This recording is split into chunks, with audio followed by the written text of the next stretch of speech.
మనం కార్లో వెళ్తూ ఉన్నామండి. మనం కార్లో వెళ్తూ లెఫ్ట్ టర్న్ తీసుకోవాల్సింది రైట్ టర్న్ తీసుకున్నాం అనుకోండి, మన గమ్యం మారిపోద్ది. అలానే మన జీవితంలో కూడా ఎప్పుడైతే మార్పుని అంగీకరించకపోతామో మన గమ్యం మారిపోద్ది. ఇప్పుడు దేవుడు నిర్ణయించిన కాలం దీర్ఘాల చేత నిర్ణయించాడు ఒక మనిషికి.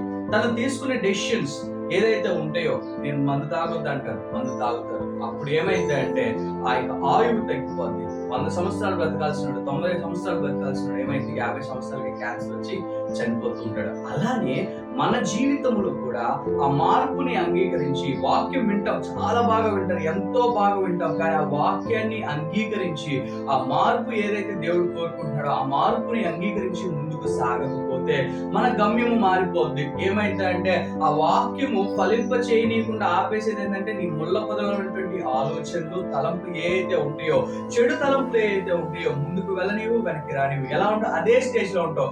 మార్పు లేకపోతే ఏమైంది అంటే మనము ఎప్పటికీ కూడా దేవుని సన్నిధిలో ముందుకి వెళ్ళలేము. అందుకని అంటున్నాడు, నీవు ఎక్కడున్న స్థితి, పాలు తాగే స్థితిలో నీవు ఉండకూడదు. ఎక్కడ ఉండాలంటే మహిమ నుంచి అధిక మహిమకి వెళ్ళాల్సిన బాధ్యత నీదే, నీ చేతుల్లోనే ఉంటుంది. ఆ మార్పుని అంగీకరించి ముందుకు వెళ్ళకపోతే నీ గమ్యము మారిపోతే, నీ ఆలోచనలు మారిపోతాయి, నీ తలంపులు మారిపోతాయి, నీ జీవిత స్థితిగతులే మారిపోతాయి. జాగ్రత్త మిత్రమా, ఈ రోజు దేవుడు మాట్లాడుతుంది, నీవు ఆయన ఇచ్చే మార్పుని, వాక్యము ద్వారా ఇచ్చే మార్పుని అంగీకరించి నీ యొక్క హృదయంలో దాచుకొని ఆ మార్పుతో నీవు అనేక మందికి సాక్షిగా మారబోతున్నావు. ఆమేన్. God bless you. దేవుడు మిమ్మల్ని దీవించును గాక. ఆయన సన్నిధి మీ జీవితంలో ప్రకాశింపజేసి అనేక మందికి సాక్ష్యంగా ఉంచును గాక. షలోమ్.